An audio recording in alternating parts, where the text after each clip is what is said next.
All right, the next caller that we have is Josh from Kentucky. Josh, can you hear us okay? Hi. Hello. Hi, Josh. How are you? All right, Dr. Joe.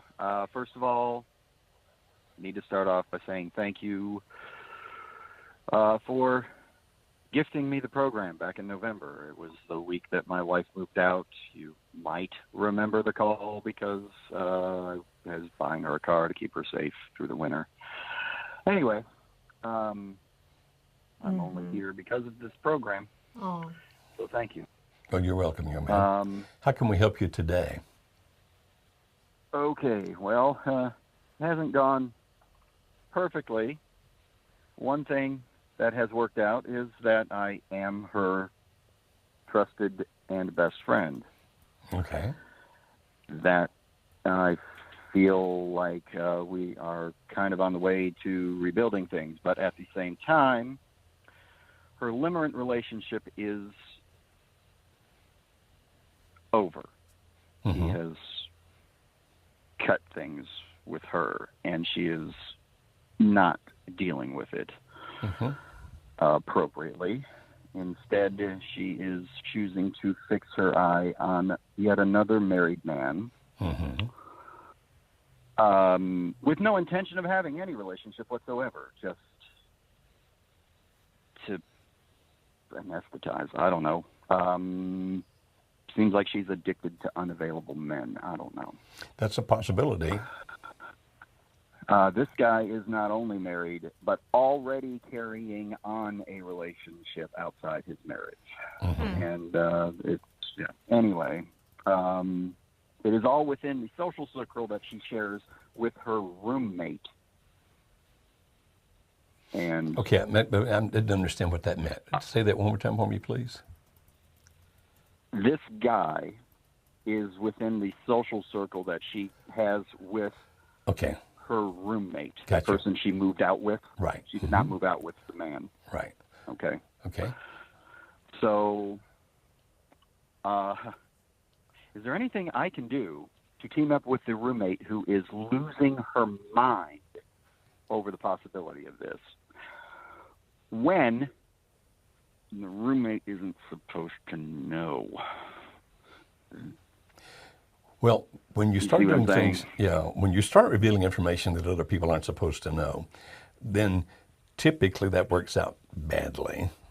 Kimberly, are you understanding all that's going on here? I believe he's wanting to do some kind of intervention with the roommate towards his wife to get her to stop what she is doing, but the roommate's not supposed to know. Okay, did Kimberly get that correctly? Okay, that you want the roommate to help you with an intervention. So, yeah. I mean, that's the question. Is it worth saying, look, I did go to her because I feel like you're going to destroy her, all of her friends are going to hate her forever for even bringing you in to their circle. Do you realize that is this a control mechanism? Yeah, it's on my part. I think that's what she's going to hear it. Yeah. Whether it's your intention or not. If I were going to bet money, I'm not a gambler, but if I were, I would bet the money that that's exactly how she's going to react. She's going to say, "You're trying to manipulate me. You're trying to control me. You're trying to destroy my future. You're trying to make me do what you want me to do." And typically, people react very badly to that. And so while I very much understand your desire to head off behavior that's going to be destructive, we really have very little ability to do that unless there are other people that are willing to do it for you. For example, if you go to marriagehelper.com, marriagehelper.com/intervention, and there are two different 45-minute audios there, and there's a ebook you can download there, you'll notice that interventions typically cannot be done effectively by the spouse. It needs to be done by other people. But it has to be people who are willing to do it, who already have their own knowledge of what's going on, and who can say to the person they're intervening, this is destructive behavior that we see, that we understand is destructive, and if you don't stop, this is what we're going to do in terms of our relationship.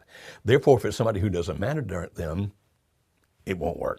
Or if it's somebody that does it reluctantly because you ask them to, it won't work. It actually has to be done by people who see the problem, who are willing to do the right kind of things to intervene.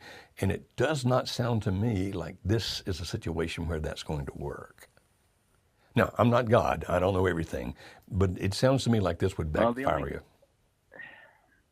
I don't know. The only, you know, the only argument I have is that the roommate was in fact aware of her desire at one point, but she promised that that interest had ended because she was, quote unquote, patching things up with the LO at the time. Yeah. Well, you know, you do what you think is best. It's your life. You make your own decisions, and I don't make them for it you. sounds like no. I would not recommend it. I would not recommend it.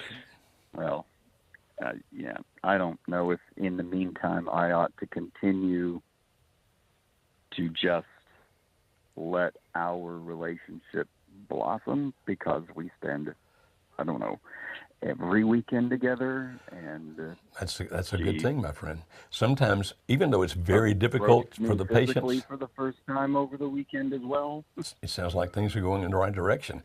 Be patient, my friend. Try not to push things.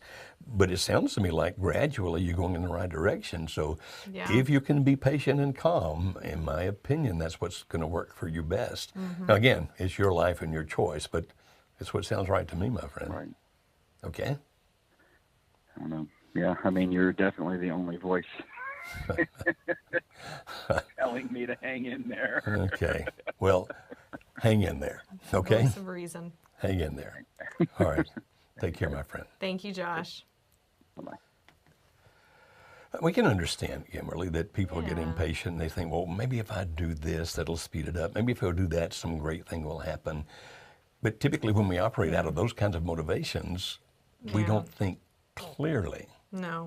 And it also tends to be that a lot of times when people have a small victory, like he was saying after this past weekend, it's like, oh, I've tasted some of this hope. Yeah. How can I get all of it quicker? And Yeah. that's when we start thinking, well, if we do this, maybe it'll happen faster. You don't want it to go fast. You want it to go permanent. Just like weight loss, right? If you lose it quickly, it's probably not going to stay off forever. If you lose it slowly, why are you looking at me? Yeah, why were you looking at me when you said that? You were looking at me like I was looking at you for a reason, and I wasn't. I'm a yo-yo dieter. I'll lose 30 pounds and then gain 40 back. And so I know you're talking about here. Yeah. Didn't cross my mind until you just Don't lie when you're talking to the whole public out here. Jesus knows my heart. He knows I'm not lying. Okay, all right. Okay.